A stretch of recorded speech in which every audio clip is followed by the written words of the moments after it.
déjeuner français. Je suis complètement con. Ce matin, je me suis réveillée et...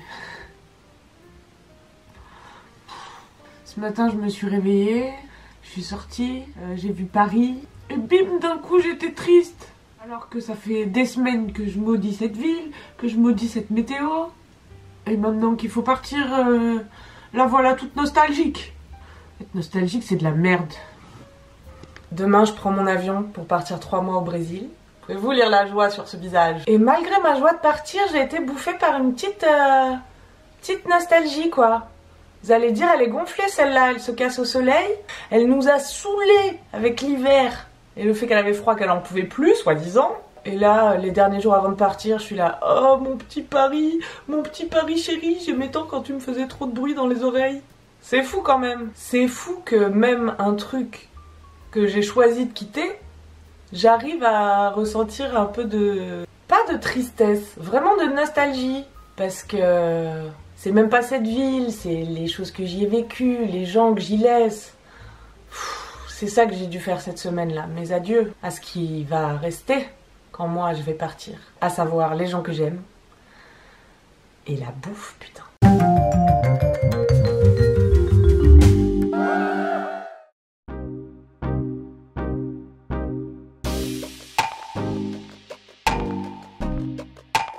Bonjour, c'est le premier jour de 2022, bienvenue en 2022. Moi, ça fait depuis 2021 que je me réveille le matin en ayant envie de manger des œufs bénédicts. Je ne sais pas pourquoi, je ne me l'explique pas. Mais à un moment, il va falloir suivre son instinct. J'emmène myself manger des œufs bénédicts, quoi.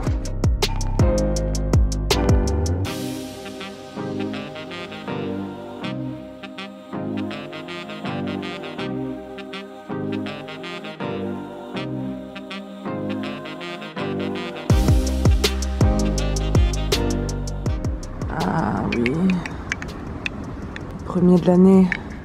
J'aimerais bien arrêter cette année, mais bon, ouais, mollo les bonnes résolutions.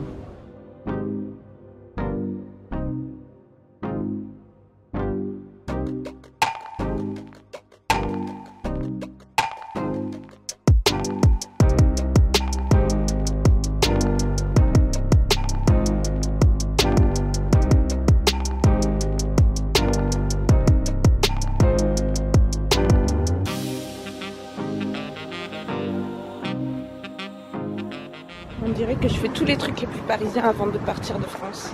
Là, on va au théâtre.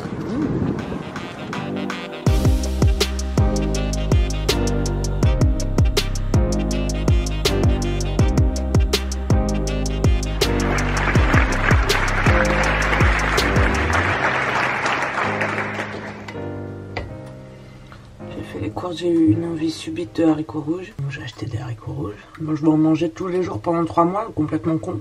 Le tofu à la japonaise, ça va me manquer, ça. Et toutes mes merdes végétariennes, ça a bien me manqué aussi. J'ai re-regardé tout The Office sur Netflix parce que quand j'avais regardé à l'époque, je m'étais arrêtée, j'avais jamais vu les dernières saisons. Ça m'a permis de survivre en réalité aux 2 semaines d'hiver que j'aurais vécu, mais j'ai l'impression qu'elles ont duré 6 ans. Là, je regarde le dernier épisode de la dernière saison, ça boucle la fin de mon hiver. Voilà, personnellement, moi, c'est bon, l'hiver, c'est bon. Il est fini pour moi, il se finit avec ce dernier épisode de The Office. Demain, je pars au Brésil, où j'ai prévu pas grand-chose encore, mais pas de regarder, pas de passer mes soirées devant Netflix, en tout cas. Every day when I came into work, all I wanted to do was leave. So why in the world does it feel so hard to leave right now?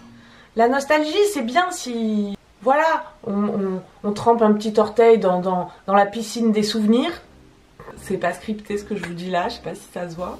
Petit orteil dans la pistoche de la mémoire donc. Et voilà, oh elle est tiède, ah c'est vrai que c'était doux. Et puis on avance quoi. Le problème c'est si tu commences à te baigner, tu vois, à l'endroit où t'as plus pied et tout quoi. Putain, cette métaphore fonctionne. Et que tu te noies dans la nostalgie. Il y a quelque chose de rassurant avec le passé parce que il est passé, il est plus à faire. À l'inverse du futur, qui est un sacré connard, parce qu'il nous dit jamais à l'avance ce qui va se passer. Et ça, l'incertitude, ça on n'aime pas trop quoi. Alors que le passé, peut être sûr qu'il bougera pas. Et donc des fois, bah, c'est plus agréable de penser au passé qu'au futur, quoi, qui peut être angoissant. Après, je dis pas, hein, quand ton futur c'est passer 3 mois au soleil, l'angoisse est minime.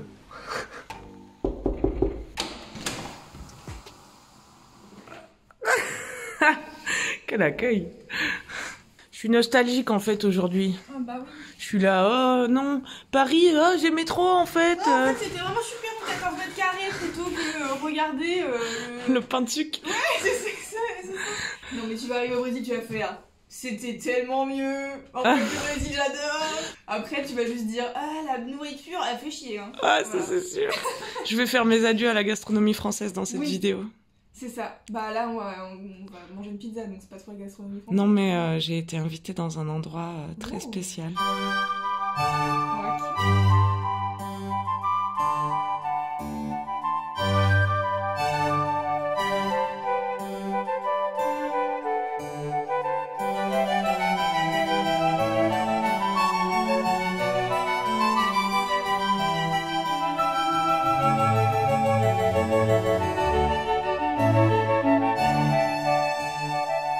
La chance que j'ai de faire mes adieux à la gastronomie française au Hayat Madeleine. J'adore manger, j'adore le luxe. Alors bon, par contre, on n'oublie pas qui on est et on y va en métro. Et avec des ongles franchement dégueulasses. J'ai cru que j'allais au McDo, quoi.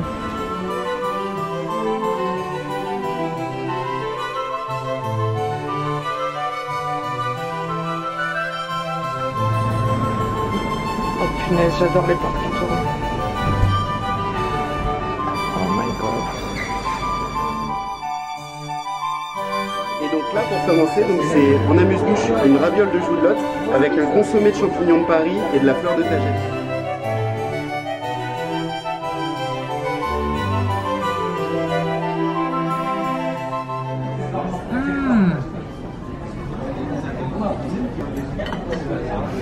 J'arrête pas de faire des bruits. C'est incroyable. Je trouve que ça a aucun prix. Cheers. Boulanger français, meilleur ouvrier de France, le meilleur pain du monde en fait. Ça va me manquer le pain. Ouh là là là, ça va me manquer ça. Ouh là là.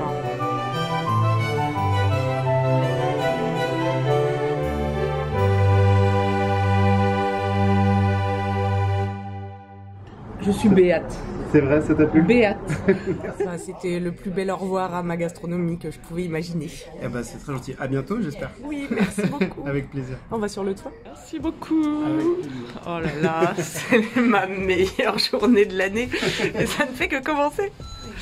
Alors, qui a été déjà dans cette chambre? On a eu Barack Obama, on a eu des politiques, des grands joueurs de foot, on a eu vraiment beaucoup de bon monde. Et moi. Et toi, aujourd'hui.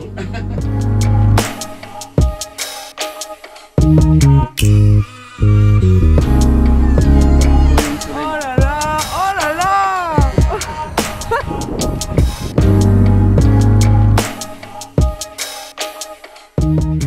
adieu Paris. C'était extraordinaire ce repas. Merci encore au chef, je vous mets son Insta dans la description. Il fait partie de cette belle communauté, oui. Si vous aussi vous êtes chef dans un restaurant de luxe, n'hésitez pas à quand même me contacter en DM.